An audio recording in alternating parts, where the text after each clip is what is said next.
Je l'invite, tu vas pas... Ça y est, nickel, trop fort. Bon, bienvenue à tous, nous allons commencer l'étude. Je vais faire une petite prière. Abba Père, merci pour tout ce que tu fais pour nous chaque jour. Merci de nous bénir, chacun de nous tous ici présents, ainsi que toutes nos familles et amis, tous mes frères et sœurs et amis qui n'ont pas pu se connecter. Merci de nous inonder de tout ton amour, de toute ta foi, de toute ton espérance et surtout de toute ta sagesse. Merci de nous faire comprendre ta parole et surtout que nous puissions la mettre en pratique.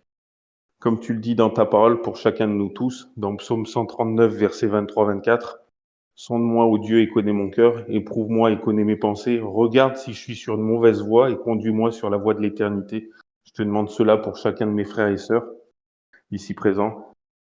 Merci pour tout ce que tu es, merci pour tout ce que tu as fait pour chacun de nous et merci pour tout ce que tu continues de faire pour chacun de nous. Merci pour tout. Au nom de Jésus, Amen. Alors, aujourd'hui, nous allons prendre 2 textes, surtout, et puis plein d'autres, mais on va le faire surtout en 2 étapes. Donc, déjà, le premier texte se situe dans 1 Thessaloniciens, chapitre 4, versets 13 à 18. Je vais vous le lire version Osterwald. Alors, 1 Thessaloniciens 4, versets 13 à 18. Enfin, le 18 d'abord et après 13 à 18 à nouveau. Je le répète 2 fois le 18 parce que j'aime bien. Il est excellent. Alors le 18, c'est pourquoi consolez-vous les uns les autres par ces paroles que je vais vous rappeler. Donc le verset 13.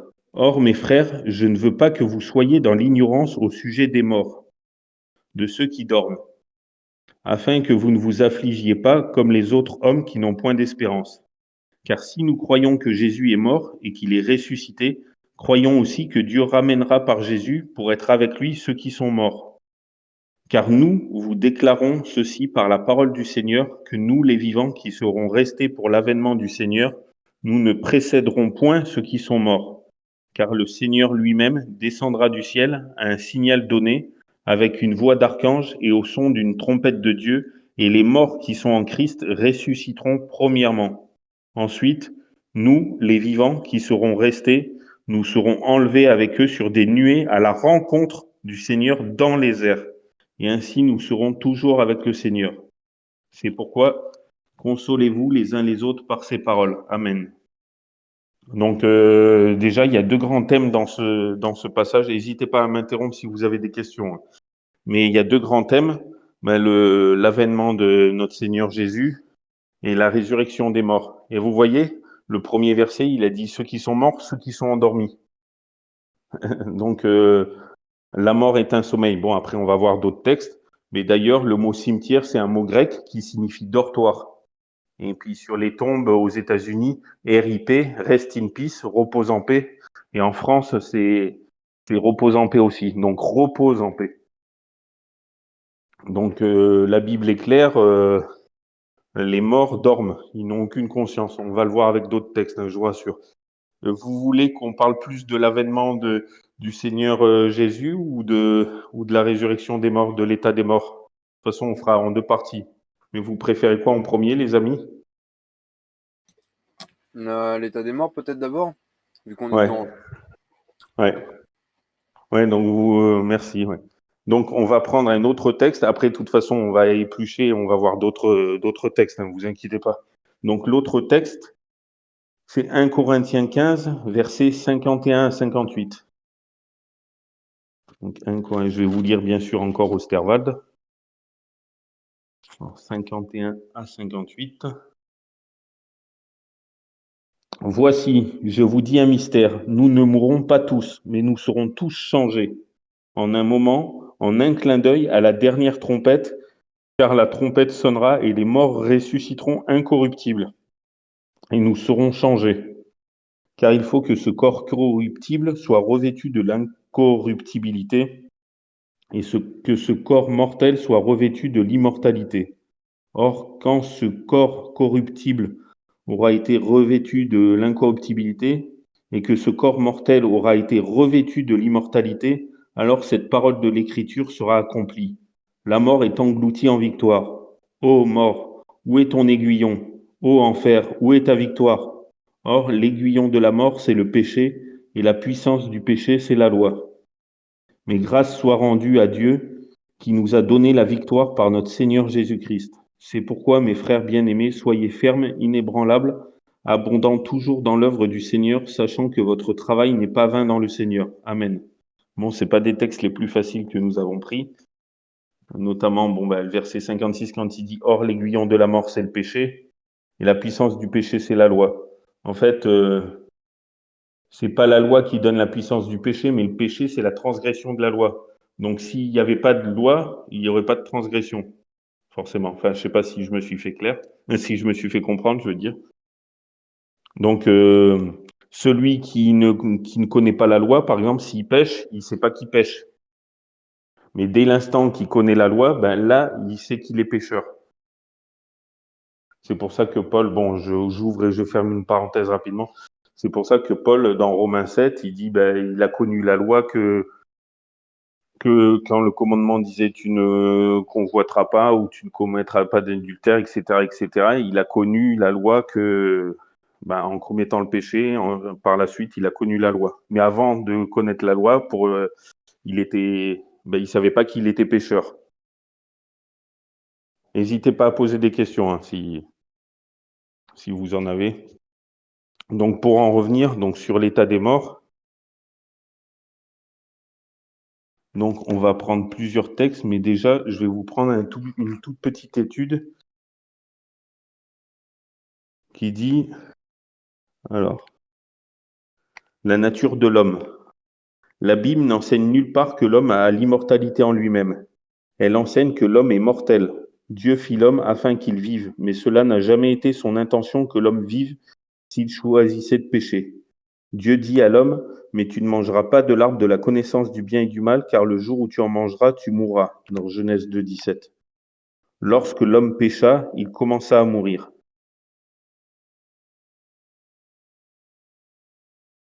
Alors, par exemple, une question dans une étude, existe-t-il quelqu'un qui soit immortel? Si oui, qui? Donc, on voit dans 1 Timothée 6, versets 13 à 16, « Je te recommande devant Dieu qui donne la vie à toutes choses et devant Jésus-Christ qui fit une belle confession devant Ponce Pilate de garder les commandements et de vivre sans tâche, sans reproche jusqu'à l'apparition de notre Seigneur Jésus-Christ, que manifestera en son temps le bienheureux et seul souverain, le roi des rois et le Seigneur des seigneurs, qui seul possède l'immortalité, qui habite une lumière inaccessible que nul homme n'a vue ni ne peut voir, à qui appartient l'honneur et la puissance éternelle. Amen. Amen. Et la note dit, c'est une déclaration hardie et claire que Dieu seulement a l'immortalité. Il est même éternel, parce que l'immortalité, ça a un début sans fin, alors que l'éternité, ça n'a ni début ni fin. Mais bon, quand il dit que Dieu seul possède l'immortalité, ils auraient dû dire Dieu seul possède l'éternité. Mais les gens ils auraient dit, tiens, on est peut-être immortel aussi, mais là, en disant Dieu seul possède l'immortalité, ça prouve que l'âme n'est pas immortelle, comme beaucoup le croient. Mais bon, on va y venir avec d'autres textes. Quelle est la source de l'immortalité? 2 Timothée 1,10 nous dit, et qui a été manifestée maintenant par l'apparition de notre Sauveur Jésus-Christ, qui a détruit la mort et a mis en évidence la vie et l'immortalité par l'Évangile. Alors la note sur ce verset nous dit que sans l'amour de Dieu, l'homme aurait péri pour toujours. Christ avait consenti à donner sa vie et Dieu était d'accord de donner son Fils. Dans Jean 3,16, car Dieu a tant aimé le monde qu'il a donné son Fils unique afin que quiconque croit en lui ne périsse point, mais qu'il ait la vie éternelle. En fait, qu'il ne périsse point pour toujours. Il va nous arriver les anciens chrétiens ou les juifs qui étaient attachés à Dieu et à Jésus, avant d'être chrétiens, là, ils sont morts, mais ils vont ressusciter, ils ne vont point périr pour toujours. Si l'évangile est accepté, quand l'homme peut-il s'attendre à recevoir l'immortalité? Donc oui, 1 Corinthiens 15, 51 à 54, il nous répète la mort était... Bon, là, on vient de le lire. Que dit la Bible au sujet de la vie de l'homme? L'homme est dit être mortel. Donc, il y a dans Romains 6, 12, Romains 8, 11 et 2 Corinthiens 4, 11. On va peut-être pas tous les lire, mais après, c'est comme vous voulez. La vie de l'homme est une vapeur qui paraît pour un peu de temps et qui ensuite disparaît. Jacques 4, verset 14, surtout la dernière partie du verset. La vie de l'homme est comme un vent. Job chapitre 7, verset 7. Il y a aussi Psaume 78, verset 39. La vie de l'homme est fugitive et périssable. Donc il y a Luc 13, versets 2 et 3. Donc périssable. Donc vous voyez, il ne parle pas d'enfer ou de paradis tout de suite. Jean 3, 16, bon ben, car Dieu a tant aimé le monde qu'il a donné son Fils unique afin que quiconque croit en lui ne périsse point pour toujours, mais qu'il ait la vie éternelle. Mais qu'il ait, ça sera dans le futur, pas maintenant. Romains 2, 12, 1 Corinthiens 15, versets 17 et 18, Philippiens 3, 19 et 1 Thessaloniciens 1, 19. Le diable a été le premier à enseigner que l'homme est immortel. Dans Genèse 3, 4, alors le serpent dit à la femme, vous ne mourrez point. Le serpent a un rapport avec le diable dans Apocalypse 12, 9. C'est le diable qui s'est mis dans le serpent. En parlant du diable, Christ dit, car il est menteur et le père du mensonge. Dans Jean 8, 44. Oui, attends, on va juste prendre Apocalypse 12, 9. Normalement, il nous dit le serpent ancien et le diable, je crois, si j'ai bonne mémoire. N'hésitez pas à m'interrompre, hein, que je fasse pas qu'un monologue. J'aurais pas dû vous dire. Alors, Non, mais Apocalypse. je veux te dire ça parce que ton étude, Et elle est il parfaitement fut. en coordination avec ce que je lui ai trouvé il y a quelques temps de ça. Et Hein, puis, Dieu m'avait répondu via une news que j'avais vue il y a très longtemps. Et puis, en Australie, ils ont fait le premier entre mes centres de recherche au niveau des cadavres, en fait. Et ouais, à la base, c'est doté sur une étude de criminologie, donc pour mieux déduire, en fait, la date du meurtre ou du décès du cadavre de la personne. Et ils ont découvert pendant 17 jours sur les cadavres volontaires pour le moment que même après la mort, même après la putréfaction de ça, eh bien, bah, le cadavre continue à bouger, malgré qu'il est mort et qu'il a littéralement plus de muscles. hmm, Et quand tu disais que justement les cadavres, bah, ils sont entremêlés dans un sommeil, nous quand on dort, on bouge forcément un peu, etc. Et bah, ça montre vraiment bah, le côté que c'est un sommeil, mais vraiment prolongé, hein, ouais, comme tu disais, ouais. Et pourtant, c'est en fait une étude qui n'est même pas basée sur enfin, le côté biblique. Et c'est vraiment intéressant, en tout cas, de voir que même dans la science, si je peux dire ça, il y a une coordination quand même avec la Bible, de rapport en fait de ce que la Bible dit au niveau du sommeil et des cadavres qu'en fait qu'on étudie maintenant. Et pourtant, ce n'est pas sur les mêmes, enfin, les mêmes buts finaux, quoi. ouais, c'est clair. Mm. Et tu vois, il dit Apocalypse 12, 9. Bon, là, c'est Louis II que j'ai ouvert parce que comme je suis ouvert sur un. Enfin, j'ai deux Bibles sur la Osterwald pour pas tout déplacer, sinon je vais perdre la page. Et il fut précipité le grand dragon, le serpent ancien, appelé le diable et Satan. Celui qui séduit toute la terre, il fut précipité sur la terre et ses anges furent précipités avec lui. Oui, donc le grand dragon, c'est le diable et le serpent ancien, c'est Satan. Oui, mais bon, c'est la même personne, quoi. Mais ils sont symbolisés par le dragon et le serpent. Alors, donc, où sont les morts? Ah oui, ça c'est pas mal. Donc, n'hésitez pas à me poser des questions. Donc, la Bible parle clairement de l'état de ceux qui sont morts. Qu'est-ce que la mort? Alors, avec quoi Dieu fit-il l'homme?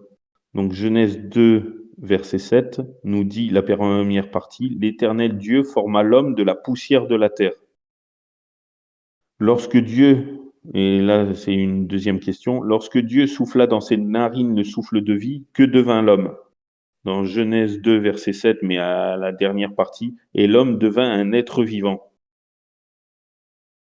Donc la note nous dit, d'après ce verset, immédiatement le cerveau fonctionne, le cœur bat et le sang circule dans les veines de l'homme, la conscience est produite. Comment cela se produisit-il? Cela n'était pas dans la poussière du sol, ni dans le souffle de la vie. La conscience était le résultat de l'union de souffle de la vie et de la poussière du sol, le corps humain. La conscience dépend entièrement de l'union du souffle avec le corps. Donc, cela vient à une autre question. Quand le procédé est renversé, que devient la conscience de l'homme? Nous avons la réponse dans Ecclésiaste 12, verset 9, et puis il y en a d'autres aussi. Mais bon, je ne vais pas vous citer toute la Bible, sinon on est encore là demain. avant que la poussière retourne à la terre comme elle y était et que l'esprit retourne à Dieu qui l'a donné. Ouais, l'esprit, tout le monde pense à une intelligence, sauf que c'est le souffle. Regardez par exemple, il y a une parabole qui... Enfin, attendez, je vais vous lire la note avant. L'esprit qui retourne à Dieu et le souffle que Dieu lui...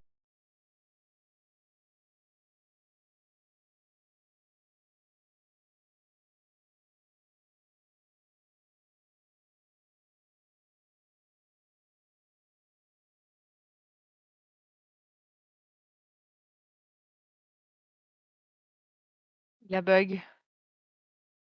Eric! Message envoyé. OK.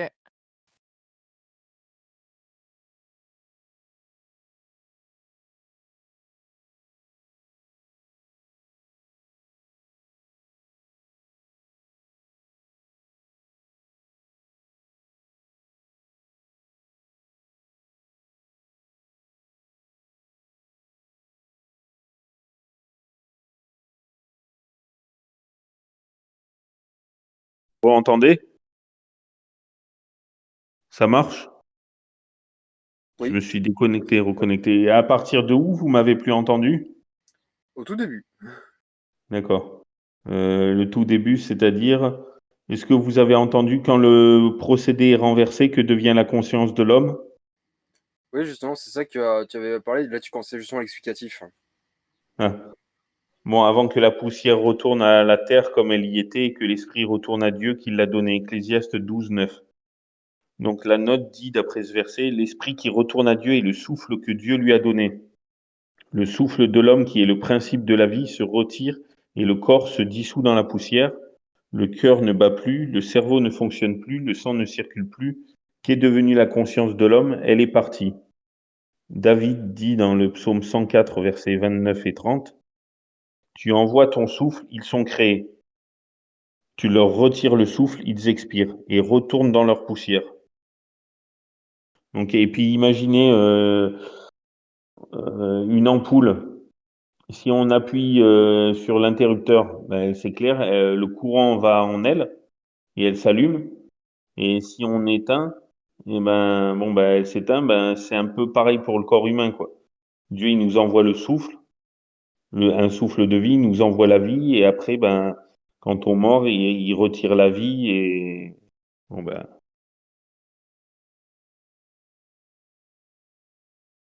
ouais, ça fait un peu comme ça. Vous êtes, ça marche toujours, hein? Oui, ça Maintenant, marche. faudra que de temps en temps, je vous dise ce que ça marche. Ah, Alors, et n'hésitez pas à poser des questions, hein. Donc, moi, j'ai une l'intelligence, question notamment, oui, vas-y, parce que tu demandes des questions. oui. Euh, bon, après, je connais un peu la réponse, mais c'est pour savoir ton point de vue de ça, si justement on est en coordination. Notamment, bah, au niveau de la mort. Parce que tu as ceux qui, Hmm. justement, sont bibliquement dans la foi, dans la parole vers la vérité du Seigneur. Mais justement, tout ce monde qui est athée, qui est musulman, qui est sataniste, qui est ci, etc., de ça, Hmm. bibliquement parlant, ils ne sont pas sauvés. Et de ça, c'est justement ces gens-là. Où Oui, est-ce mais qu'ils après, Dieu connaît les cœurs. Des fois, un athée ou un satanique, il va avoir un cœur bon, ben, il sera sauvé parce qu'il est écrit dans les Écritures qu'on sera étonné de ceux qu'on verra au paradis, comme on sera étonné de ceux qu'on verra pas. Donc D'accord, après, tu vois, quelqu'un qui peut paraître pieux, eh ben, tu sais pas, peut-être qu'il est mauvais en lui et qu'il fait ça pour se glorifier et non pas pour glorifier Dieu, ben lui, il peut ne pas être sauvé. oui. Mais après, c'est enfin, si par exemple, imaginons quelqu'un qui est très bon, très gentil, voilà, un peu à la manière chrétienne de ça, dans Ouais. l'ensemble, si justement cette personne-là, qui ne croit pas en Dieu, eh bien, elle meurt. Est-ce qu'elle sera sauvée malgré qu'elle a renié Dieu, si je peux dire ça? C'est dans ce côté-là Euh, la question. C'est et si elle est même pas justement, si elle est pas en fait sauvée de ça, où est-ce qu'elle va après? En dehors de l'enfer? Renier, tu veux dire? Si elle est gentille mais qu'elle renie Dieu, Dans le sens où consciemment ou inconsciemment? Après, ça dépend. Si c'est inconsciemment, ben, je pense qu'elle sera sauvée. Si c'est consciemment qu'il rejette Dieu, euh, je ne pense pas. Mais d'accord. bon, après, Dieu seul. Et après, Je c'est ne enfin, pense pas, mais je peux me tromper parce que je suis pas Dieu, hein. Après, Dieu seul non, connaît les cœurs. Mais s'il a fait de bonnes œuvres, ça dépend s'il a fait des bonnes œuvres pour se glorifier lui ou parce qu'il a l'amour pour son prochain. ben, s'il a l'amour pour son prochain mais qu'il rejette Dieu, ben là, il peut être sauvé quand même. Ça dépend, c'est compliqué, hein. Hmm. Mais en tous les cas, je sais que 1 Timothée 2, versets 3 à 4, cela est bon et agréable devant Dieu notre Sauveur, qui veut que tous les hommes, femmes et enfants soient sauvés et parviennent à la connaissance de la vérité. Donc, il veut que tous on soit sauvés. Donc, il a tout fait pour. Et c'est pour ça qu'il nous demande d'intercéder les uns pour les autres, de prier les uns pour les autres et d'essayer de témoigner au monde la parole et l'amour de notre Dieu pour qu'un maximum soit touché. Tu vois, moi, avant, par exemple, avant de connaître Dieu, ben bon, j'ai toujours été soignant, mais dans une maison de retraite avant d'être en hôpital psychiatrique. Et ben, comment dire, j'aimais toujours faire du bien aux autres. Et quand il y en a un qui mourait, ben, j'étais attristé comme si c'était quelqu'un de ma famille. Et tu vois, ben, Dieu, il connaît, j'étais sans Dieu, mais j'avais un bon fond. Bon, fallait le chercher très loin, mais il sait ceux qui ont un bon fond, comme celui en apparence qui est bon, mais qui a un mauvais fond, ben, lui, tôt ou tard, il quittera Dieu. S'il a l'apparence d'aller vers Dieu. Enfin, je sais pas si je suis clair, Non, mais je vois. celui qui ne connaît pas Dieu, mais qui est sincère et qui aime les autres, s'il aime les autres, c'est qu'il a l'amour de Dieu en lui sans qu'il le sache. Donc, tôt ou tard, il connaîtra Dieu. Dieu se fera connaître à lui. Mais, après, j'ai une autre question vis-à-vis de ce que tu viens de dire là qui rebondit. Parce que tu as dit que dès qu'il y avait quelqu'un qui mourait, tu considères comme un membre de ta famille, tu pleins, tu étais triste. Ouais. Est-ce qu'une personne, justement, qui ne pleure pas des morts, de ça, et dans le sens qui a un mental qui fait que elle se dit c'est la vie tout simplement, et que dans tous les cas, c'est que nous, on doit continuer à vivre pour l'œuvre et la gloire du Seigneur et ne pas entre guillemets, se préoccuper de la suite afin de ramener d'autres personnes vers la Mm. vérité avant qu'elles meurent. Est-ce que cela, justement, est bénéfique ou est-ce que c'est également quelque chose comme une sorte de péché, si je peux dire ça? Hmm, As-tu compris ma question?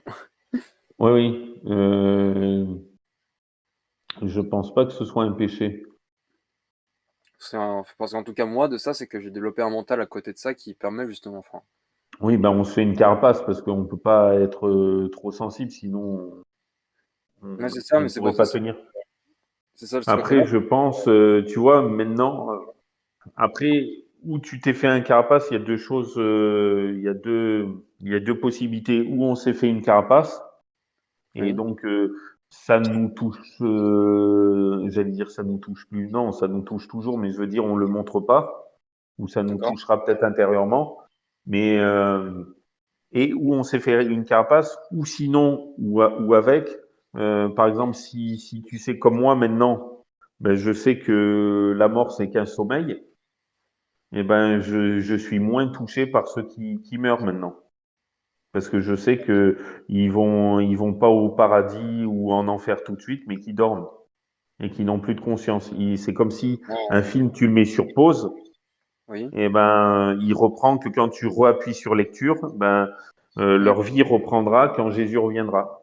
Il va les bon, ressusciter. Donc, celui qui est mort il y a 1000 ans, et ben, pour lui, il est sur pause depuis 1000 ans, mais quand tu vas mettre lecture, et ben, il va reprendre exactement là où il s'était arrêté. C'est pour ça que, ah oui, ça me fait penser à une parenthèse que j'ouvre, une histoire vraie. Un mec qui était en train de rouler, il allait prendre une cigarette sur son tableau de bord. oui. Il avait envie de fumer. Il a un grand accident. Il tombe dans un coma très profond, limite la mort, quoi. Et il est pendant 6 mois ou un an dans le coma. Et d'un coup, il était sous respirateur et tout. D'un coup, il se réveille à l'hôpital. Et première chose qu'il fait, il tend sa main, puis il dit, il est où mon paquet de clopes? Ah oui, Et dans il ce avait cas-là, été sur pause pendant 6 mois ou un an, quoi. Et quand dès même. qu'il s'est réveillé, ben, il a eu aucune conscience. Et ben, la mort, c'est un peu ça. Enfin, moi, dans ce côté-là, tu vois, au niveau de la mort, comment je le prenais moi personnellement, c'est que je me disais, bah, pas en côté que c'était en fait un sommeil. Je pensais pas que c'était un sommeil au départ, et tu me l'as fait apprendre, et je te remercie. Et surtout Il y avant a un tout ça. sommeil profond, hein. Mais après, Oui, c'est la justement, Bible qui le dit, c'est pas moi. c'est ça. Mais je ne savais pas que c'était forcément sommeil de ça. Et puis moi, je l'ai dans le principe, enfin, de mon mental, que j'ai développé de ça. que j'ai parlé à Dieu à la personne, que si en fait elle est responsable de ses choix. Après, si elle suit, tant mieux. Si elle suivait pas, tant pis. Moi, derrière ça, c'est que je me dis, je dois rester intègre et que je devrais continuer à vivre pour justement ramener Ouais, d'autres personnes à la vie, vers la vie, la vérité de ça.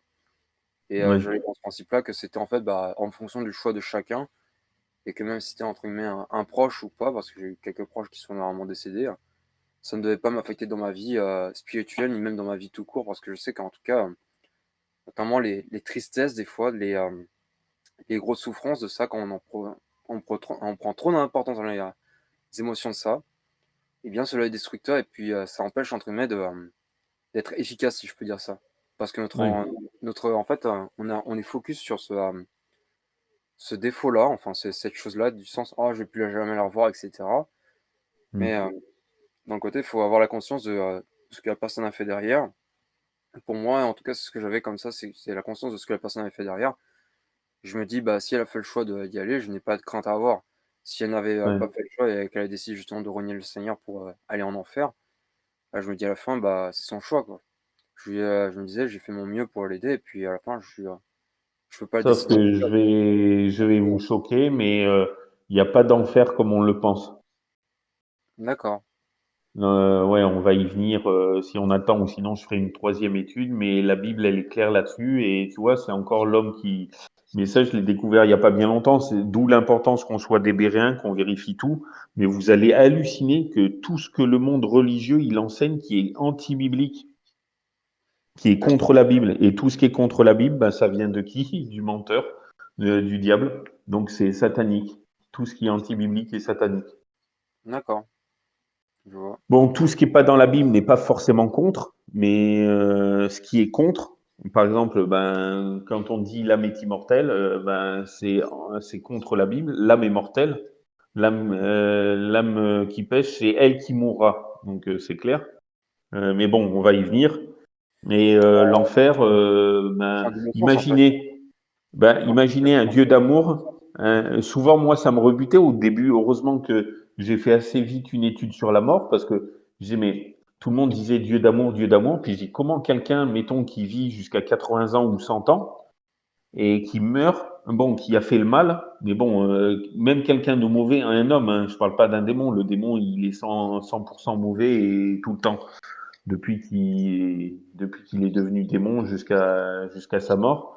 Mais je veux dire, un homme, ben, c'est jamais tout blanc ou tout noir. Il est capable de bonnes choses comme de mauvaises. L'homme bon, il va faire de mauvaises choses et l'homme mauvais, il va faire quelques bonnes choses parfois. Donc, on n'est jamais tout blanc ou tout noir, pas comme les anges et les démons, qui eux sont entièrement blancs pour les anges ou entièrement noirs pour les démons. Mais je veux dire, eh ben, je me disais, mais comment ça se fait qu'ils vont être en enfer pendant l'éternité alors qu'ils ont vécu 80 ans? Ben justement, là, on va y venir. C'est énorme la richesse de la Bible, c'est énorme la richesse de la parole de Dieu quand on l'étudie, qu'on est les Béréens. Mais j'ai trouvé de ces perles, de ces trésors, mais c'est un truc de fou. Et justement, faire partager, c'est encore plus merveilleux. Bon, je vais y venir. J'avance. Faudrait pas que ça dépasse trop 1 heure et demie. Je sais plus depuis combien de temps on a commencé. Euh, 45 minutes. ouais, mais comme j'ai pas enregistré tout de suite, ça doit faire à peine une demi-heure, je pense. Donc ça va, on a encore 1 heure. Donc l'intelligence, la partie pensante de l'homme, vit-elle quelque part après la mort? Donc Psaume 146, verset 4 nous dit, leur souffle s'en va, ils rentrent dans la terre, et ce même jour, leurs desseins périssent. Donc c'est clair. Que c'est une personne morte? Ecclésiaste 9, verset 5, la première partie du verset. Les vivants, en effet, savent qu'ils mourront, mais les morts ne savent rien. Amen. Alors, donc, quand un enfer et un paradis, ben, forcément, ça n'existe pas vu qu'ils savent rien. Donc, ils peuvent pas ou souffrir en enfer ou être heureux au paradis. Puis en plus, entre nous, cela dit, imaginez que quelqu'un de votre famille ou de vos amis décède, il va au paradis, si c'était vrai ce que les gens enseignent, on ira au paradis, mais après, quand Jésus reviendra. Mais imaginez que vos parents ou vos grands-parents, ils vous voient galérer sur la vie. Est-ce que vous croyez qu'ils profiteraient pleinement du paradis? Non, heureusement qu'ils dorment et qu'ils n'ont aucune conscience. Donc nous, on est triste de plus être avec eux, qu'ils soient plus avec nous, mais eux, ils n'ont aucune conscience. Donc, heureusement, Dieu les préserve. Donc ça, c'est génial. Donc, ni ils souffrent, ni ils sont heureux. Ils seront heureux quand par exemple, si je dis une bêtise, si Jésus revient dans 1 an, eh ben, il va les ressusciter en premier et nous, il va nous rendre parfaits et après, on sera élevés ensemble dans les airs à sa rencontre et on ira tous ensemble au paradis. Les morts qui sont ressuscités, donc on reverra nos familles et nos amis et enfin, c'est génial, quoi. Ils auront plus souffert, quoi. Nous, on souffre dans cette vie, mais après, ils n'ont plus aucune conscience, eux, tant que Jésus revient pas. Alors, l'homme droit qui meurt, bénit-il le nom de l'Éternel dans le séjour des morts? Donc, nous avons la réponse dans Psaume 6, verset 5 et Psaume 88, verset 10 à 12, qui dit: Ce ne sont pas les morts qui célèbrent l'Éternel, ce n'est aucun de ceux qui descendent dans le lieu du silence. Et où Jésus dit-il que les morts seraient jusqu'à ce que sa voix les appelle? Donc, dans Jean 5, verset 28 à 29, n'hésitez pas à m'interrompre. Ne vous étonnez pas de cela, car l'heure vient où tous ceux qui sont dans les sépulcres entendront sa voix et en sortiront. Ceux qui auront fait le bien ressusciteront pour la vie, mais ceux qui auront fait le mal ressusciteront pour le jugement. Et entre parenthèses, ceux qui auront fait le mal ressusciteront pour le jugement. En fait, ils vont mourir une deuxième fois, mais définitivement. Voilà. En fait, je vous dis un scoop, c'est ça l'enfer. C'est la mort définitive. En fait, le sommeil éternel. La seconde mort pour les méchants. Ils vont plus souffrir, mais ils n'auront plus jamais aucune conscience. La non-existence. Ben, vous imaginez, ça serait pas un Dieu d'amour s'il faisait souffrir dans les flammes mais pendant l'éternité. Donc il va juste endormir les mauvais, les méchants, pour l'éternité. Bon, mais de toute façon, je vais prendre d'autres textes qui vont vous convaincre, j'espère. Donc la note du texte Jean 5, versets 28 à 29. Job comprit qu'il devait attendre l'appel de celui qui donne la vie lorsqu'il serait dans la tombe. Voir Job 17, 13. On va peut-être le lire. Job 17, 13. Parce que c'est bien beau de citer les versets sans les lire. Mais attends. Job. Donc Job, c'est avant les psaumes.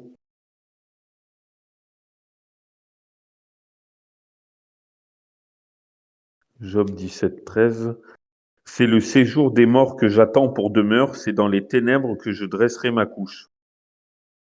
Ouais, c'est vachement réjouissant. Vous êtes toujours là? Ça marche au fait? Toujours. Ouais, ok, merci. Je demande de temps en temps parce que vu que ça a déconnecté, ça marchait plus tout à l'heure. C'est logique, Alors, après, t'as un peu ouais. peur maintenant. Ouais, c'est clair. Donc, n'hésitez pas à m'interrompre. Donc, quelle Ah, est la t'as bien un Oui, texte, hein. N'aie crainte, je suis là, hein. oui, c'est clair. Ne promène pas des regards inquiets, comme il dit. Donc, quelle est la condition de l'homme lorsqu'il est dans la tombe? Alors, 1 Thessaloniciens 4, 13, nous ne voulons pas, frères, que vous soyez dans la ignorance au sujet de ceux qui dorment. Ah ben, vous voyez, le texte, il y en a qui disent de ceux qui sont morts, il y en a qui disent de ceux qui dorment, il y en a qui disent de ceux qui sont morts et qui dorment, afin que vous ne vous affligiez pas comme les autres qui n'ont point d'espérance. Donc, ah oui, ça, on va le lire parce que c'est trop fort, mais attendez. Donc, on va le lire avant de dire la note. Donc, Jean 11. Oui, ça c'est énorme. Jean 11, versets 11 à 14. Tiens, je ne sais pas ce que dit Osterwald là-dessus. Des fois, elle est moins bien, je trouve. Et puis, j'ai pas l'habitude, mais elle est plus littérale. Parce qu'elle est dure à comprendre parfois.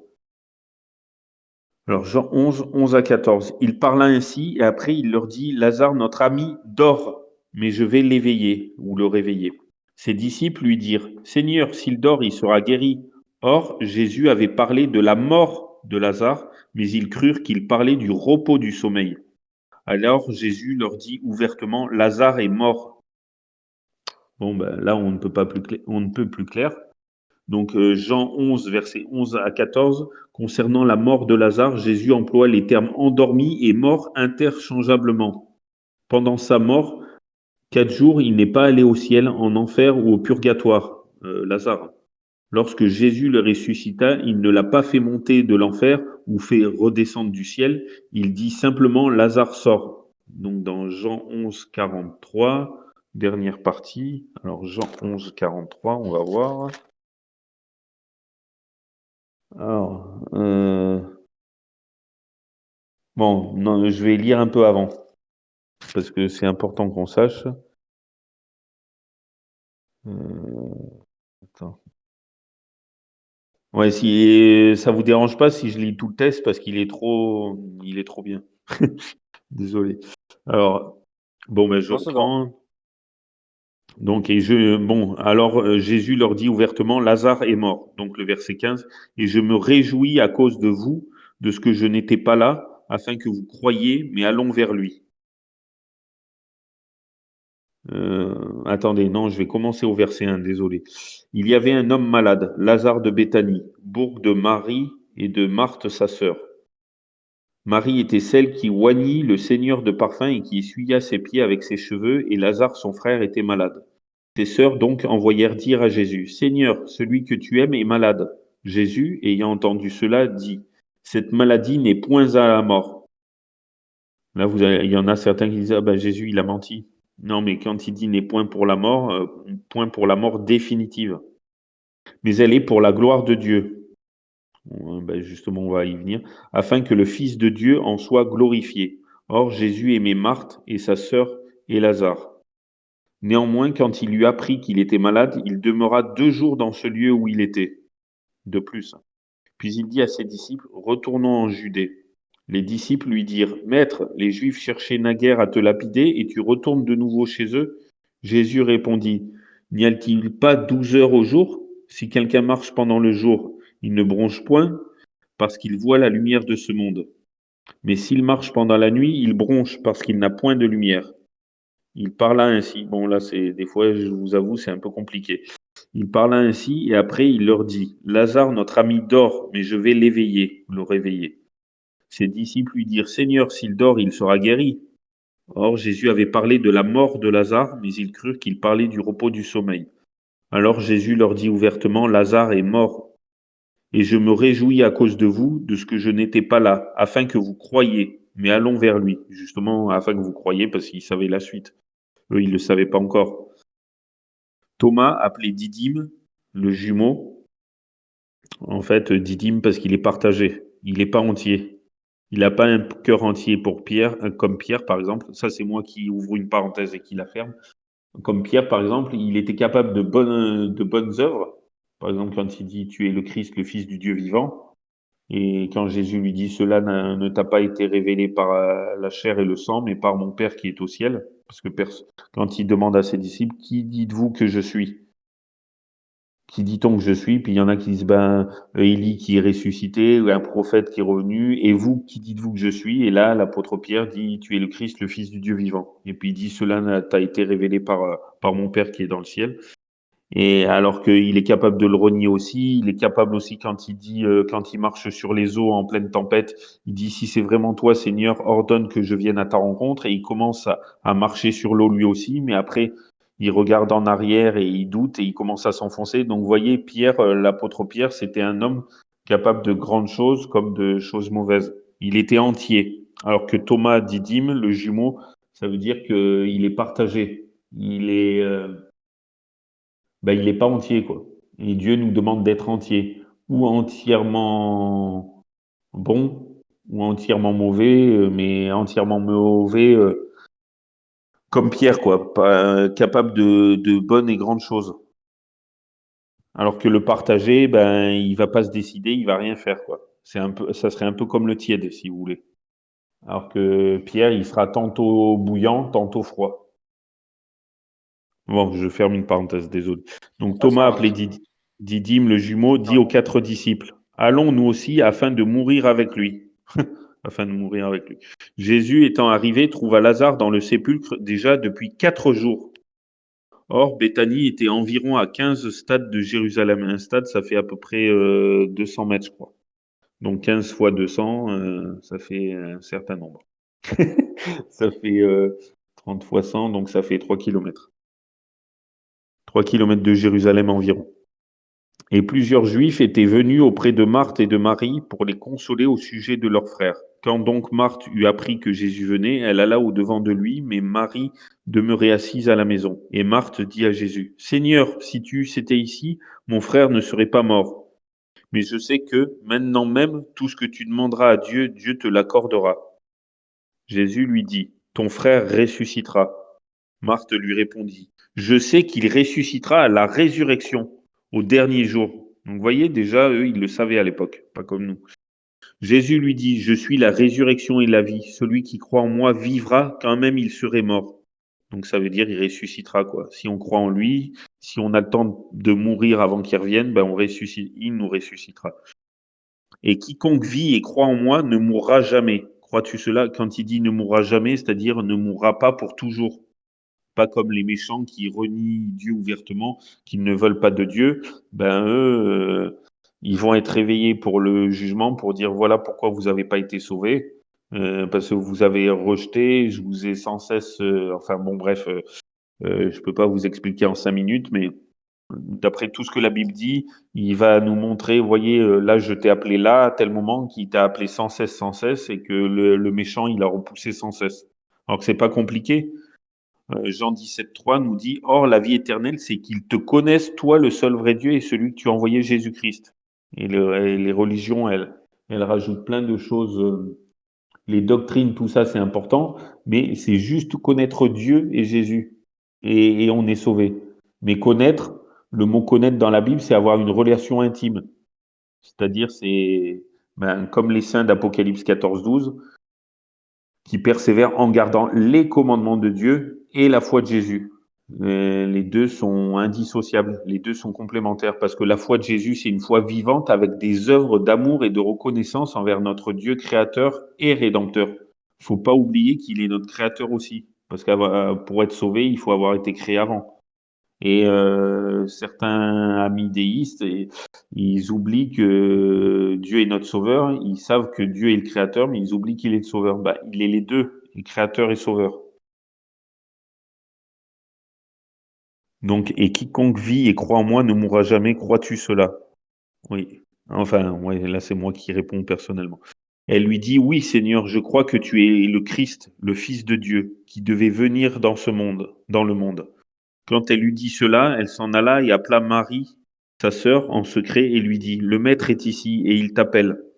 Celle-ci, l'ayant entendu, se leva promptement et vint vers lui. Or Jésus n'était pas encore entré dans le bourg, mais il était dans le lieu où Marthe était venue au-devant de lui. Alors les Juifs qui étaient avec Marie dans la maison et qui la consolaient, voyant qu'elle s'était levée promptement et qu'elle était sortie, la suivirent en disant, elle va au sépulcre pour y pleurer. Dès que Marie fut arrivée au lieu où était Jésus et qu'elle le vit, elle se jeta à ses pieds et lui dit, Seigneur, si tu étais ici, mon frère ne serait pas mort.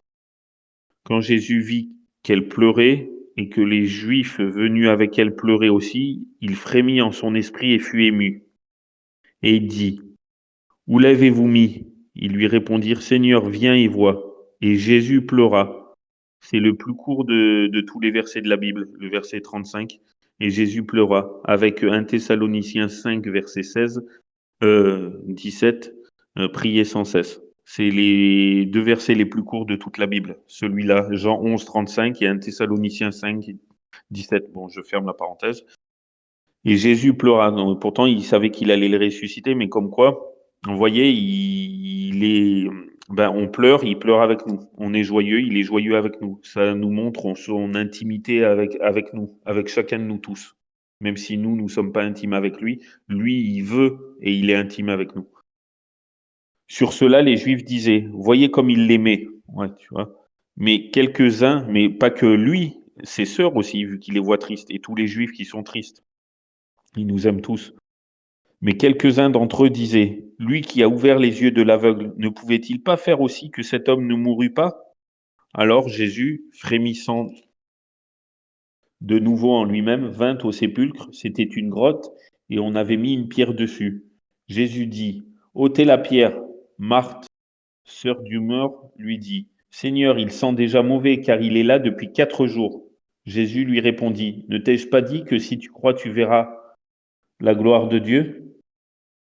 Ils ôtèrent donc la pierre du lieu où le mort était couché. Et Jésus, élevant les yeux au ciel, dit, Père, je te rends grâce de ce que tu m'as exaucé, alors qu'il l'a pas encore exaucé. Mais voyez comme quoi, des fois, j'ouvre et je ferme la parenthèse rapidement. Des fois, quand on a des requêtes à demander à Dieu, eh ben, remercions-le par avance. Et vous allez voir, il va les exaucer. Donc, le remercier par avance, ça prouve que tu as la foi qu'il va le faire. Matthieu 21, 22, tout ce que vous demanderez avec foi par la prière, vous le recevrez. Luc 1, 37, car rien n'est impossible à Dieu. Donc, Père, je te rends grâce de ce que tu m'as exaucé. Je savais que tu m'exauces toujours, mais je l'ai dit à cause de ce peuple qui est autour de moi, afin qu'il croie que tu m'as envoyé. Et le verset 43, quand il eut dit cela, il cria à haute voix, Lazare, viens dehors. Verset 44, et le mort sortit, les mains et les pieds liés de bandes, et le visage enveloppé d'un linge. Jésus leur dit, déliez-le et le laissez aller. Plusieurs donc d'entre les Juifs qui étaient venus voir Marie et qui avaient vu ce que Jésus avait fait, crurent en lui. Mais le verset 46, mais quelques-uns d'entre eux s'en allèrent vers les pharisiens et leur rapportèrent ce que Jésus avait fait. Et le verset 47, bon, un dernier. Ouais. Alors les principaux sacrificateurs et les pharisiens assemblèrent le Sanhédrin et dirent, que ferons-nous? Car cet homme fait beaucoup de miracles. Vous imaginez, au lieu d'être joyeux et d'être content et de voir que, que de tels miracles, ça peut venir que de Dieu. Parce que seul Dieu sait ressusciter, ou si on dit au nom de Jésus, on peut ressusciter, si on a la foi, mais le diable, il ne peut pas le faire.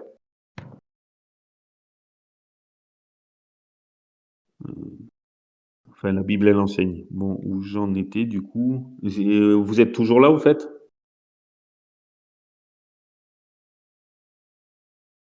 Oui. Ah, ok. Oui, t'inquiète pas, hein, on écoute. Ouais. Est-ce que vous avez des questions pour le moment ou je continue? Non, tu peux continuer, t'inquiète pas. Tu peux Mais continuer. c'est excellent, hein, ces versets, ça m'a reboosté. Mais et vous Oui. voyez, quand j'ai commencé à étudier l'état des morts, mon père avait le cancer et on a découvert qu'il avait le cancer la veille de l'anniversaire de ma sœur, donc le 23 février. Donc pendant 1 ou 2 ans, elle a plus voulu qu'on fête son anniversaire vu que ça lui rappelait dont on a découvert la maladie de mon père. Et il est mort en juin, donc ça a été assez rapide. Et j'étais en train d'étudier justement l'état des morts et ça m'a vachement remonté de savoir que, que quand il est mort, il souffrait plus, quoi. Le hasard Et n'existe pas. qu'il nous voyait plus batailler sur cette vie, mais bon, c'était pas toujours évident, quoi. Ça, mais le hasard n'existe Euh, hein? Le hasard n'existe pas. Oui, c'est clair. Alors, où Job pensait-il aller après sa mort? Job 14, 11 à 13. Les eaux des lacs s'évanouissent, les fleuves tarissent et se dessèchent.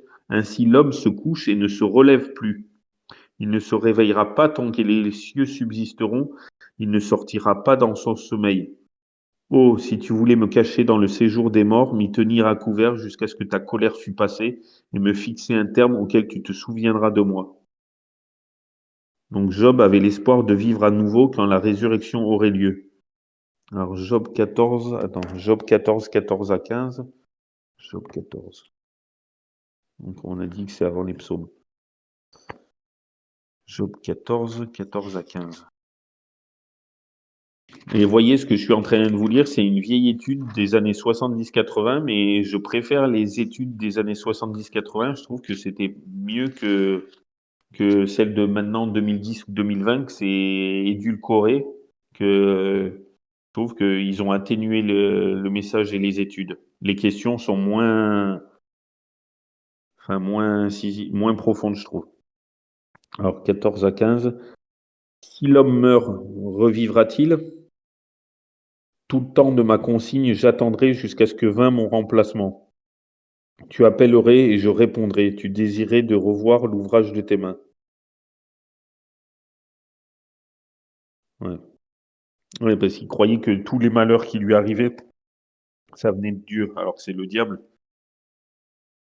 Il croyait que Dieu était en colère contre lui. Alors, Job 19, Job chapitre 19, versets 23 à 27, nous dit que la résurrection est le seul espoir de l'homme d'échapper à la tombe. Après, il faudra qu'on lise 1 Corinthiens 15, 16 à 22. Donc, attendez. Hop. Alors, Job, j'y étais et j'ai changé de page. Job 19, 23 à 27. Oh, je voudrais que mes paroles fussent écrites quelque part. Il t'a exaucé. Je voudrais qu'elles fussent inscrites dans un livre. C'est le cas. Qu'avec un burin de fer et avec du plomb, elles fussent gravées sur le roc pour toujours. Pour moi, je sais que mon Rédempteur est vivant, qu'à la fin, il se lèvera sur la terre. Ils en ont fait un chant d'ailleurs. Il y a un chrétien et un super beau chant, Luc Dumont, il s'appelle. Car je sais que mon Rédempteur est vivant, il se lèvera le dernier sur la terre. Il est excellent ce chant. Et qu'après cette peau qui se détruit et de ma chair, je verrai Dieu. Moi, je le verrai à moi propice, mes yeux le verront et non un autre. Mes reins se consument en mon sein. Ouais. Vous êtes toujours là, hein? Toujours présent. Ouais. Alors, et l'autre, c'est... On est présent, N'hésitez oui, pas. bien sûr. Comment? Tu J'ai disais? dit on est présent, oui. Ah, alors 1 Corinthiens 15, 16 à 22. Ah oui, je me rappelle, c'est pas mal. Oui, c'est un peu chaud. Ouais, je vais même lire un peu avant. Attendez, où c'est que je vais lire? Oui, non, si, il faut que je lise dès le début, c'est trop important. Désolé. Je rallonge à chaque fois les études. Je vous rappelle, donc 1 Corinthiens 15, verset 1. Je vous rappelle, frères, l'évangile, sachant que l'évangile, ça veut dire la bonne nouvelle. L'évangile que je vous ai annoncé, ou la bonne nouvelle que je vous ai annoncée, et que vous avez reçu, et dans lequel vous persévérez, et par lequel vous êtes sauvés, si vous le gardez tel que je vous l'ai annoncé. Donc ça veut dire sans ajouter, c'est moi qui dis là, entre parenthèses, sans rien ajouter, sans rien retrancher, sans tordre. Autrement, vous auriez cru en vain. Or, je vous ai enseigné avant toute chose ce que j'avais aussi reçu, que Christ est mort pour nos péchés selon les Écritures, et qu'il a été enseveli, et qu'il est ressuscité le troisième jour selon les Écritures, et qu'il a été vu de Céphas, puis des 12. Céphas, c'est Pierre. Ensuite, il a été vu en une seule fois de plus de 500 frères, dont la plupart sont encore vivants quand il écrit, bien sûr, et dont quelques-uns sont morts. Ensuite, il s'est fait voir à Jacques, puis à tous les apôtres. Et après tous, il m'est apparu à moi aussi comme à un avorton. Donc, je vous rappelle, c'est l'apôtre Paul qui écrit ça plusieurs années après la crucifixion, l'ascension et la résurrection et l'ascension de Jésus. Hein, au moins 5 ou 10 ans, voire plus après. Car je suis le moindre des apôtres, moi qui ne suis pas digne d'être appelé apôtre parce que j'ai persécuté l'Église de Dieu. Mais c'est par la grâce de Dieu que je suis ce que je suis, et sa grâce envers moi n'a pas été vaine. Au contraire, j'ai travaillé beaucoup plus que tous, non pas moi pourtant, mais la grâce de Dieu qui est avec moi. Soit donc moi, soit eux, nous prêchons ainsi, et vous avez cru ainsi. Or, si l'on prêche que Christ est ressuscité des morts, comment quelques-uns parmi vous disent-ils qu'il n'y a point de résurrection des morts? Oui, il disait dans le sens que il y en a, vous voyez, à l'époque, ils commençaient à dire, ben, les morts, où ils vont au paradis ou en enfer. Donc, s'ils allaient au paradis ou en enfer, pourquoi Jésus reviendrait ressuscité? Donc, il y en a qui disaient qu'il n'y avait pas de résurrection, qu'ils allaient directement au paradis ou en enfer. Vous voyez, ça a commencé déjà à l'époque de Paul. Et s'il n'y a point de résurrection des morts, Christ aussi n'est point ressuscité. Et si Christ n'est point ressuscité, notre prédication est donc vaine et votre foi aussi est vaine. Il se trouve même que nous sommes de faux témoins de Dieu, car nous avons rendu ce témoignage à l'égard de Dieu qu'il a ressuscité Christ, lequel il n'a point ressuscité si les morts ne ressuscitent point. Donc oui, il est le prémisse des ressuscités, Jésus. Car si les morts ne ressuscitent point, Christ n'est pas non plus ressuscité. Et si Christ n'est point ressuscité, votre foi est vaine et vous êtes encore dans vos péchés. Ceux donc qui sont morts en Christ sont aussi perdus. Si on pense cela, hein, je vous rassure. Si nous n'avons pas d'espérance en Christ que pour cette vie seulement, Nous sommes de tous les hommes les plus misérables. Mais maintenant, Christ est ressuscité et il est devenu les prémices de ceux qui sont morts. Vous voyez, les Écritures s'accomplissent bien. Les Écritures disaient qu'il fallait qu'il meure et qu'il se relèverait le troisième jour. Et c'est ce qui s'est réalisé. Et toutes les paroles de Jésus, il y avait, bon, j'ouvre et je vais faire une parenthèse rapidement. Il y a un type, l'un des plus grands mathématiciens de ce monde. Il a calculé la probabilité pour que 50 prophéties, sauf qu'il en a réalisé plus, mais environ 50 prophéties sur le Messie dans le Premier Testament, pour que les 50 prophéties se réalisent. Bon, je sais pas comment il a trouvé ces chiffres, mais il y avait une chance sur 1 milliard de milliards à la puissance 25, ou 20 ou 24. Donc ça veut dire milliard, c'est 9 zéros. Donc 9 zéros fois 20 ou 24 ou 25, ça fait un chiffre avec 200 zéros, quoi, ou pas loin. Donc quasiment impossible, quoi. Et cela pour 50 prophéties. Sauf qu'il en aurait réalisé plus que 50. Donc c'était impossible, quoi. Aucun homme ne pouvait le faire. Où j'en suis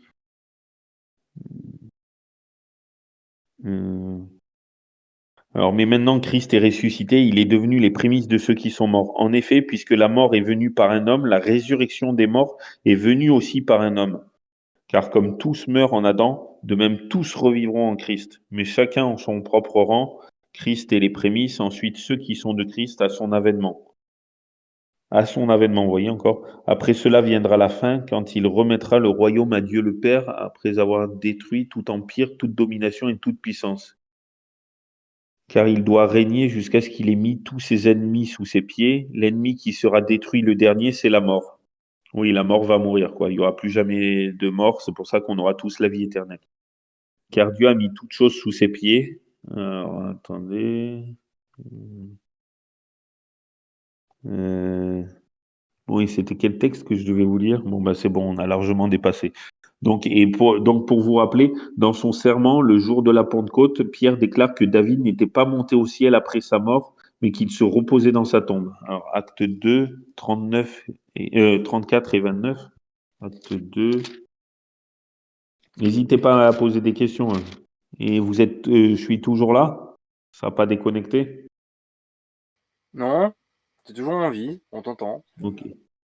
Car David, alors le verset 34 de Acte 2, car David n'est point monté au ciel, mais il dit lui-même, le Seigneur a dit à mon Seigneur, assis-toi à ma droite. Ça aussi, c'est énorme. Ça, nos frères et amis juifs, ouais, mais ils vont se réveiller petit à petit. Dans Romains chapitre 9 ou 10 jusqu'à Romains chapitre 12, il parle du réveil des Juifs. Et quand les Juifs vont se réveiller, alors là, ça sera des meilleurs orateurs, des meilleurs prédicateurs que nous, parce qu'ils connaissent parfaitement le Premier Testament. Donc quand Jésus va se réveiller, va se révéler à eux, mais ça va être énorme. Ce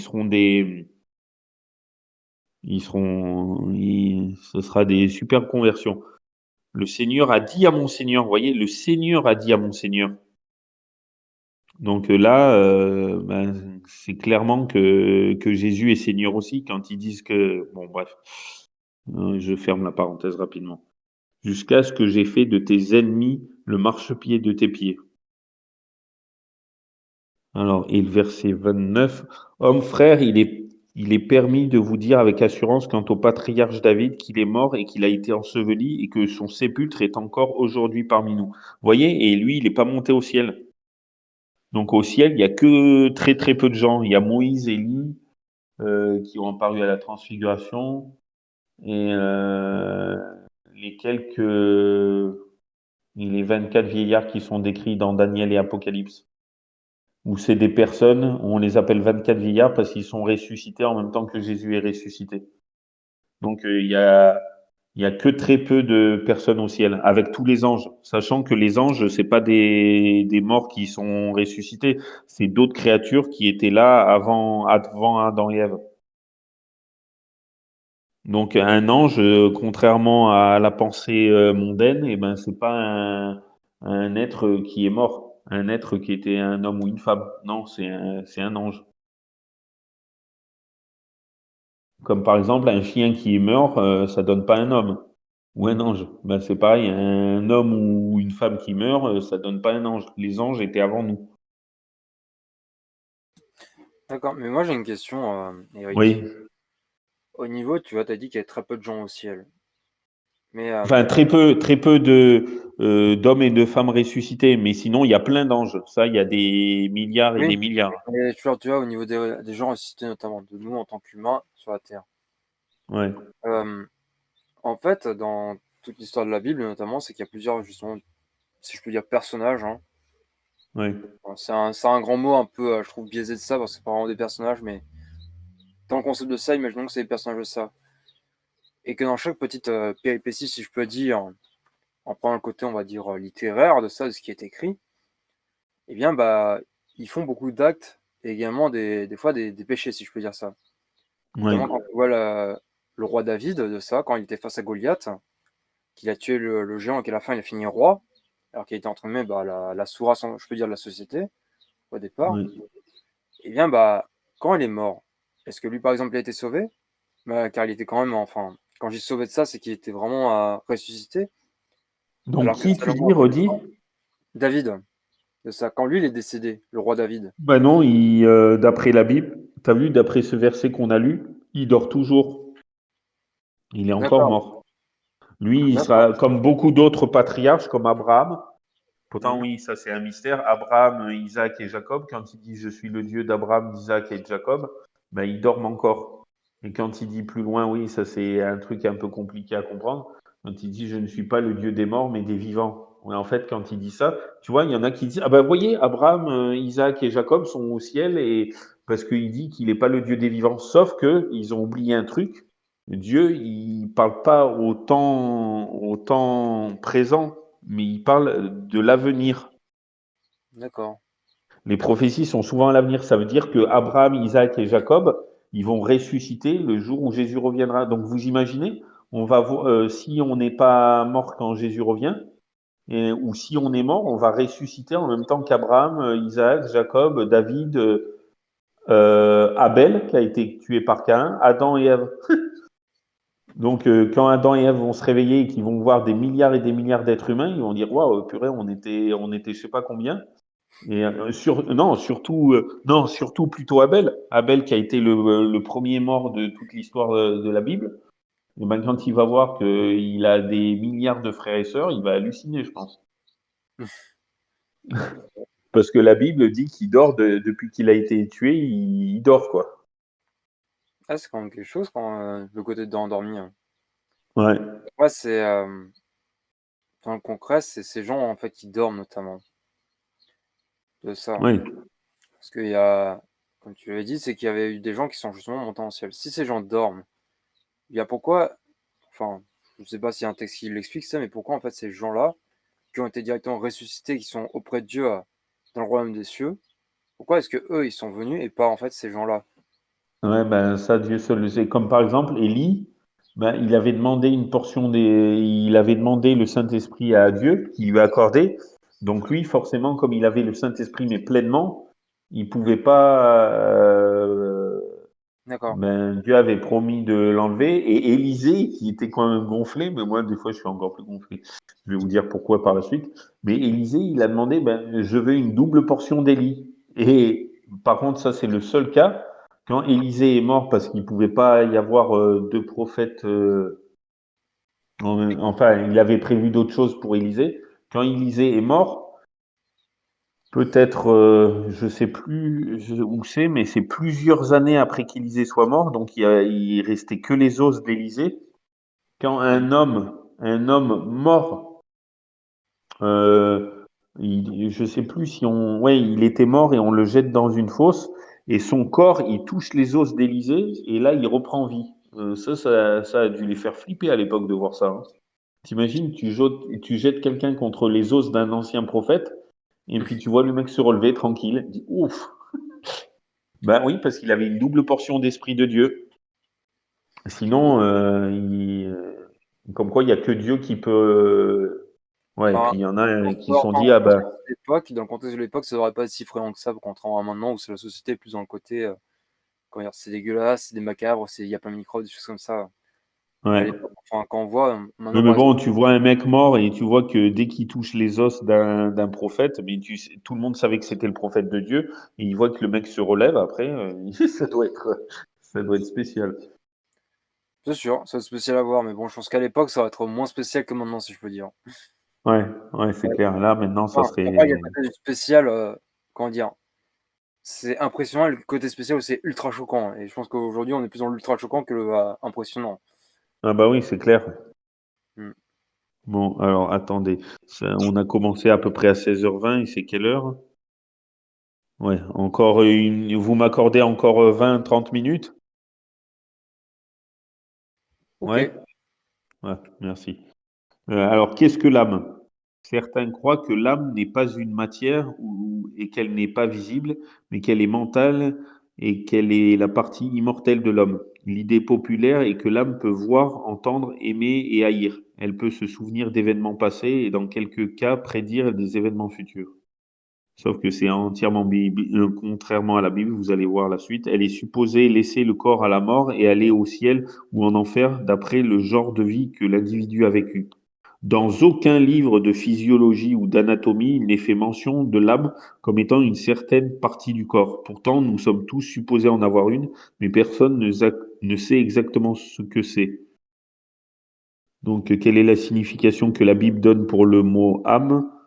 Il y a trois mots hébreux différents dans le Premier Testament et un mot grec dans le Nouveau Testament signifie âme. Ils sont, alors, bon, Neshama est traduit une fois dans Ésaïe 57, 16, qui dit les âmes que j'ai faites. C'est Dieu qui parle. Nediba est traduit une fois dans Job 30, 15, seconde partie, qui veut dire âme, mais là, c'est pas précisé. Attends, Job 30, 15, on va voir. Job 30, 15. Après, il faut pas que je voie tous les textes, sinon ça va être trop long. Mais bon, on est béréen ou on l'est pas. Non, Job 30, 15. Toutes les terreurs se tournent contre moi et elles poursuivent ma prospérité comme le vent et mon bonheur a passé comme un nuage. Oui, vous voyez, c'est traduit par vent ou nuage. D'accord.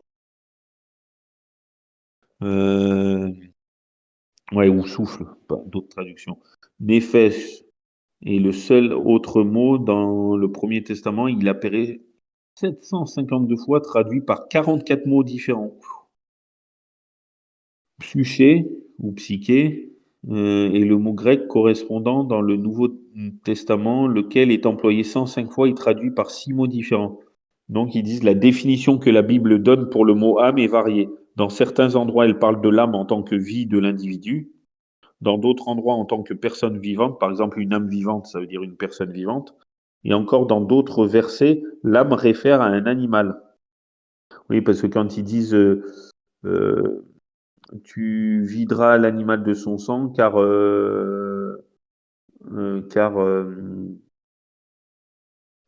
son âme est dans le sang. Ben, l'âme de l'animal, sa vie, quoi. L'âme peut-être. Donc c'est pour ça que les juifs doivent pas manger de sang. Donc ça doit être l'animal doit être cachère, c'est-à-dire vidé du sang. Égorgé et vidant du sang. Ça doit pas être des animaux étouffés ou enfin bref, ils doivent être vidés du sang. Bien sûr, les animaux purs qu'on avait vu l'autre fois, et pas les impurs et vidés du sang. L'âme peut être attribuée à l'affection ou à l'amour d'un individu. Euh,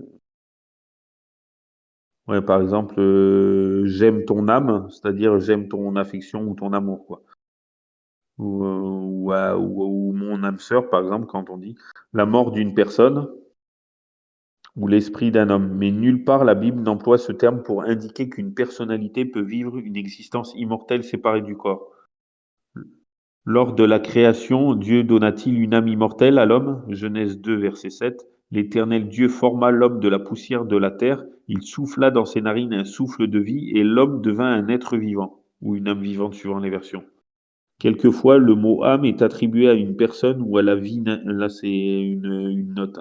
Quelquefois, le mot âme est attribué à une personne ou à la vie naturelle de l'homme ou à la mémoire. Dans Exode 16, 16, âme et personne sont employés interchangeablement.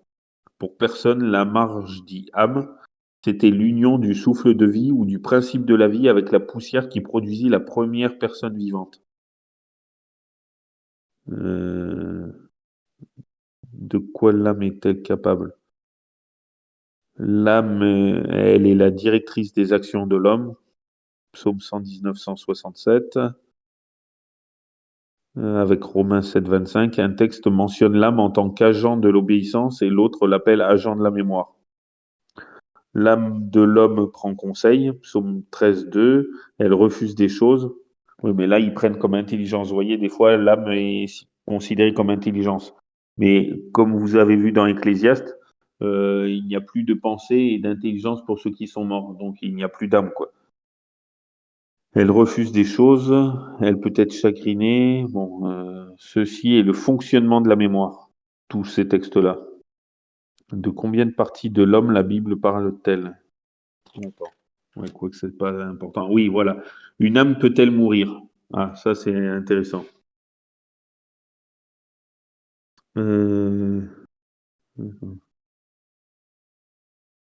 Ah non, ça, il faut que je vous lise. La note dit, généralement, dans la Bible, il est fait mention soit du corps et de l'âme ou du corps et de l'esprit. Paul, dans 1 Thessaloniciens 5, 23, combine ces idées et fait ressortir qu'aucune partie de l'homme ne doit être excluse de l'expérience de la sanctification. L'homme est un tout complet. La Bible ne parle jamais d'une entité consciente capable d'exister séparée de l'homme. Ah oui, quand on dit l'âme, le corps et l'esprit. Mais vous voyez, là, il y a le côté, comme par exemple le végétal, ben, c'est que physique. Les animaux, c'est physique et psychologique. Et l'être humain, il est physique, psychologique et spirituel. Parce que qui croit en Dieu ou non, mais il croit toujours en quelque chose. Ou au diable ou en rien. Ben, croire en rien, c'est croire en l'évolution, mais c'est croire quand même, mais en rien. C'est une mauvaise foi, mais c'est une foi quand même. Une âme peut-elle mourir? Ézéchiel 18,4 nous dit, voici, toutes les âmes sont à moi, l'âme du Fils comme l'âme du Père, l'une et l'autre sont à moi. L'âme qui pêche, c'est celle qui mourra. Donc, vous voyez, l'âme n'est pas immortelle. Ouais, on va lire. Est-ce que quelqu'un veut prendre Job 7,15? Et moi, je vais prendre Jacques 5,20. Job, c'est juste avant les psaumes. Et Jacques, c'est juste après Hébreu, dans le Deuxième Testament. Alors, j'ai dit quoi? Jacques 5,20. Vous êtes toujours là, oui?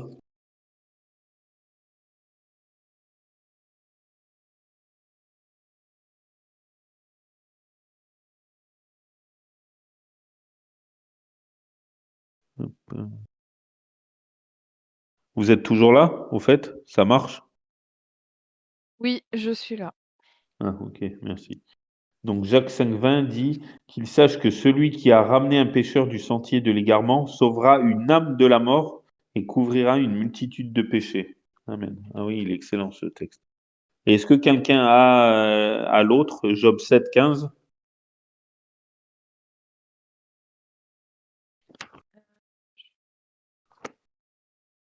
Job, c'est avant Psaume. Ah, c'est en anglais chez moi. Ah, attends, ben, c'est pas grave, je vais le trouver. Job 7,15 nous dit ainsi j'aime mieux étouffer, j'aime mieux mourir que conserver mes os. Hein? Je vois pas le rapport avec l'âme, là.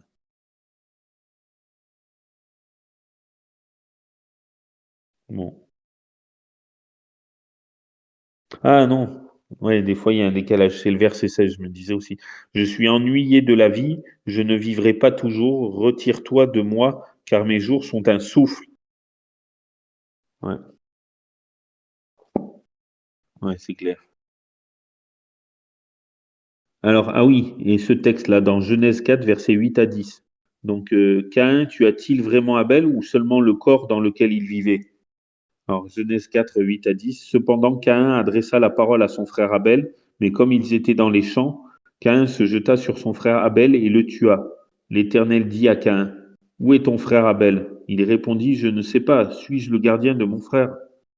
Et Dieu dit, qu'as-tu fait? La voix du sang de ton frère crie de la terre jusqu'à moi. Bien sûr, le sang ne crie pas, mais c'est pour dire, ben, Dieu, il est omniscient, il sait tout. Donc, il savait qu'il l'avait tué, mais il voulait lui poser la question pour voir s'il avouerait, bien qu'il savait qu'il n'allait pas avouer. Mais bon, parce que pour dire que Dieu, il veut parler avec nous et il veut qu'on se confie en lui et il veut que, comment dire, qu'on confesse nos péchés, même s'il les connaît, mais il veut qu'on confesse nos péchés, comment dire, que si on avoue ses péchés, eh ben, il peut nous les pardonner. Tandis que si nous renions nos péchés, eh ben, il peut pas nous pardonner une chose que nous renions. Par exemple, je sais que tu as péché contre moi, mais tant que tu me demandes pas pardon et que tu avoues ton péché, je peux pas te pardonner tant que tu m'as pas demandé pardon. Ben, c'est pareil pour Dieu. Il sait toutes choses, il sait que tu as péché, donc justement, doublement. Bon, j'ai ouvert et je referme la parenthèse, mais il sait tout. Donc on devrait lui demander pardon pour nos péchés, vu qu'on peut rien lui cacher. Alors, et la note de ce verset de Genèse 4, versets 8 à 10, le Seigneur n'a pas dit Abel est monté au ciel pour me dire que tu l'avais tué, mais il dit la voix de sang de ton frère crie de la terre jusqu'à moi. Donc, Paul affirme dans Hébreux 11, verset 4 que Abel est mort. Ouais, donc il dort toujours. Et le rapport de la mort d'Adam est-il correct? Genèse 5.5 nous dit tous les jours qu'Adam vécut furent de 930 ans, puis il mourut. Oui, là, alors là, ça va être fort. Écoutez bien la suite. La validité du rapport de la mort d'Adam prouve que Satan est un menteur lorsqu'il dit qu'Adam ne mourrait pas s'il mangeait du fruit défendu, dans Genèse 3, 4. Et que Jésus dit la vérité concernant Satan lorsqu'il dit car il est menteur et le père du mensonge, dans Jean 8, 44, dernière partie. Nous ne devons pas prendre la défense de Satan dans son mensonge en affirmant qu'Adam avait une âme immortelle qui ne pourrait pas mourir, vu que sinon il n'aurait pas dit les jours d'Adam furent de 930 ans, puis il mourut. Ils auraient dit bah, il a vécu 930 ans sur la terre, puis il est monté au ciel. Alors que c'est pas le cas, puis il mourut. Et d'ailleurs, Enoch aussi, on nous dit il avait 65 ans quand il eut un fils, et il marcha 300 ans avec Dieu, puis Dieu le prit, et il ne fut plus sur la terre. Donc lui aussi, il est dans le ciel, sans être passé par la mort. Moïse, il est mort, et Dieu l'a enterré lui-même, et il l'a ressuscité, bon, je sais pas combien de temps après, mais l'épître de Jude le dit juste avant Apocalypse. Après le troisième épître de Jean, et entre l'épître de Jean et entre le troisième épître de Jean et l'Apocalypse de Jean, donc vers la fin du Deuxième Testament, et ben l'épître de Jude le dit que Moïse il a été ressuscité par Dieu lui-même. Donc il y a des exceptions, il y en a à part les anges et à part Dieu bien sûr. Et ben il y a Enoch qui n'est pas passé par la mort. Il y a Moïse qui a été ressuscité par Dieu et il y a Élie que Dieu l'a pris aussi devant les yeux d'Élisée sur un char de feu. Bon ça au pire je vous dirai si vous voulez les versets. Attendez où j'en suis. Je me fais tellement de euh, ceux qui étaient en dehors de l'arche de Noé étaient-ils plus vivants que ceux qui étaient à l'intérieur? Ah oui, Genèse 7, versets 21 à 23, tout ce qui se mouvait sur la terre périt, tant les oiseaux que le bétail et les animaux, tout ce qui rampait sur la terre et tous les hommes, tout ce qui avait la respiration, souffle de vie dans ses narines et qui était sur la terre sèche, mourut. Tous les êtres qui étaient sur la surface de la terre furent exterminés, depuis l'homme jusqu'au bétail, aux reptiles et aux oiseaux du ciel. Ils furent exterminés de la terre. Il ne resta que Noé et ceux qui étaient avec lui dans l'arche. Donc il est clair que l'homme, le bétail, les créatures rampantes et les oiseaux du ciel, etc., furent entièrement détruites. Ici, les mêmes termes sont appliqués aux hommes et aux animaux. Il n'y a pas la moindre indication qu'une certaine partie de chaque personne continua de vivre, et de même pour les animaux. Comme meurt l'un, ainsi meurt l'autre. Ils ont tous un même souffle. Ecclésiaste 3, 19. Dernière partie. Le temps viendra où ceux qui sont morts revivront. Job 14, 14 et 15. l'immortalité sera donnée à l'homme à la résurrection seulement. 1 Corinthiens 15, 51 53, ce que nous avons lu, que ce corps corruptible revêtira l'incorruptibilité, que ce corps mortel revêtira l'immortalité. Donc nous ne sommes pas immortels nous le serons que quand Jésus revient nous ressusciter ou nous changer, nous si nous sommes en vie. Là, on sera immortels à ce moment-là, mais pas avant. Donc acceptez Christ en tant que notre sauveur et nous aurons la vie éternelle. Romains 6, 23. C'est quelle heure, les amis? Pour savoir si on fait une suite une prochaine fois. 20, ça fait 1h20. Est-ce que vous avez des questions? Parce que oui, après, ça sera peut-être un peu plus compliqué. Non, personnellement, j'en ai pas. Ah oui, je vais peut-être... Oui. je sais pas. Parce que l'homme riche et Lazare, non, ça risque d'être trop long. Donc, juste pour revenir avec 1 Thessaloniciens 4, versets 13 à 18. Alors, juste pour revenir sur ce texte-là. Et après, il faudra que j'arrête. Il faudra qu'on fasse une suite, de toute façon, où je vous parlerai de l'enfer, parce que c'est trop important pour laisser passer. Ok. Ouais, donc 1 Thessaloniciens 4, verset 13. Or, mes frères, je ne veux pas que vous soyez dans l'ignorance au sujet des morts ou au sujet de ceux qui dorment, suivant les versions, ou des morts qui dorment. Il précise bien les deux pour être sûr qu'on comprenne, afin que vous ne vous affligiez pas comme les autres qui n'ont point d'espérance. Car si nous croyons que Jésus est mort et qu'il est ressuscité, croyons aussi que Dieu ramènera par Jésus pour être avec lui ceux qui sont morts. Car nous vous déclarons ceci par la parole du Seigneur, que nous, les vivants qui serons restés pour l'avènement du Seigneur, nous ne précéderons point ceux qui sont morts, car le Seigneur lui-même descendra du ciel à un signal donné avec une voix d'archange et au son d'une trompette de Dieu, et les morts qui sont en Christ ressusciteront premièrement. Ensuite, nous, les vivants qui serons restés, nous serons enlevés avec eux sur des nuées à la rencontre du Seigneur dans les airs, et ainsi nous serons toujours avec le Seigneur. C'est pourquoi consolez-vous les uns les autres par ces paroles. Donc, vous voyez, là, pour en revenir, bon, je vous laisse une suite je vous mets l'eau à la bouche, c'est un peu comme les séries, on vous met, regardez le prochain épisode, ce qui va se passer. Donc, voyez, ensuite, nous les vivants nous serons enlevés avec eux sur des nuées à la rencontre du Seigneur dans les airs. Donc, vous savez ce que ça veut dire? Ça veut dire que Jésus, il ne posera pas les pieds sur la terre. Donc, si quelqu'un vous dit, j'ai vu Jésus à Valence, j'ai vu Jésus à Paris, j'ai vu Jésus à Lyon, j'ai vu Jésus à Marseille, j'ai vu Jésus en Inde ou je sais pas trop où, ben, vous savez que c'est pas Jésus. C'est l'antéchrist. Justement, quand je vous dis que Psaume 119, 105, ta parole est une lampe à mes pieds, une lumière sur mon sentier. Si on l'étudiait correctement, si on la lisait correctement, on éviterait de croire tout ce que nos pasteurs, prédicateurs nous disent. Et il y en a beaucoup qui croient que l'âme est immortelle, alors que vous voyez, on a vu ensemble, l'âme est mortelle. Dieu seul possède l'immortalité. Il n'a pas dit le mot éternité parce qu'on aurait pu croire, ah ben tiens, Dieu seul possède l'éternité. Oui, parce qu'on a un début, mais ils ont fait exprès, justement. Souvent, je me disais, mais pourquoi il n'a pas dit éternité, vu que l'éternité, c'est sans début ni fin, alors que l'immortalité, ça a un début, mais ça n'a pas de fin. Et Jésus, il a toujours été là, donc il n'a pas de début. Bon, vous allez me dire, il a un début quand il est né sur la terre. Oui. Ah oui, ben vas-y, ouais, que Dieu te bénisse toi aussi, Vincent. Il doit se quitter. De toute façon, on va pas tarder de finir. Qu'est-ce que je veux dire? Est-ce que vous avez des questions? Non, Ouais, sinon, ça va. est-ce que j'ai pu vous Et éclairer? merci. Parce que j'explique pas Ouais, très bien. non, vraiment, merci pour cette étude. Ouais, et puis je continuerai la suite. Je sais pas quand est-ce que je vais la continuer. C'est mieux d'avoir une étude biblique que comment dire, d'écouter juste la musique ou quoi que ce soit.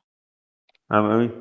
Oui, mais vous voyez tout ce qu'on nous enseigne et qu'on vérifie pas, malheureusement. C'est pour ça, si un jour, ça serait bien que tu viennes en France. Si un jour tu viens dans mon église, vous venez n'importe lequel des trois ou même les autres qui ne se sont pas connectés, Ouh! ben, vous verrez qu'on est Ouais, là, ouais.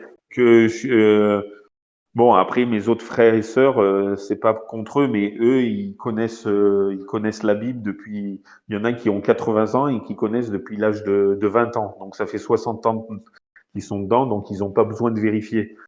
Mais bon, même moi, que Dieu il m'a donné le don de retenir les versets bibliques, enfin, surtout les chiffres. Mais des fois, je sais les chiffres, comme par exemple le fruit de l'esprit. Je vais te dire c'est Galates 5, 22, mais je vais pas te dire dans l'ordre les 9 facettes. Il y en a, c'est le contraire. Ils sauront dans l'ordre, mais ils sauront pas où Mmh. c'est. Ben, à nous deux, ben, Mmh. on sait le. Ben, je Gloire à veux Dieu, dire, oui. je vérifie tout. Ouais, gloire à Dieu, je vérifie toujours dans la Bible, quoi. Comme les Béréens. Enfin, j'essaye. Ouais. Et c'est pour ça, à chaque fois, le pasteur, je dis, excuse-moi, c'est quel, c'est quel passage? Des fois, je lui dis. Et puis, des fois, dans son sermon, dans sa prédication, il dit, bon, ben, pour ceux qui aiment vérifier, il me regarde, et ben, c'est dans tel passage.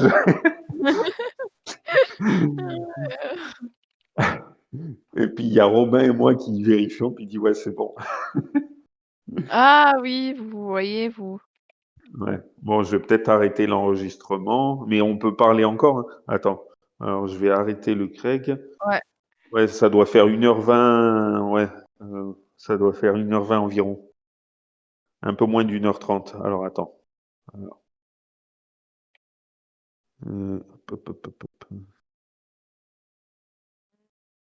Tu prévenu, Vincent qu'il est Oui, qui parti? partait.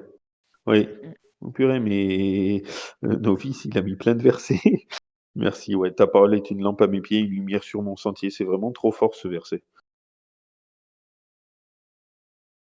Et comme je disais, à la loi et au témoignage, si l'on ne parle pas ainsi, il n'y aura point d'aurore pour le peuple. Et dans ce verset, ils disent à la loi et au témoignage. Il dit pas à la loi seule, il dit pas au témoignage seul, mais les deux.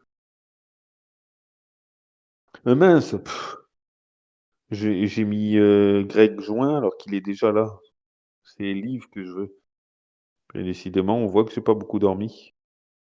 Ah! J'ai dormi 4h30 avec le changement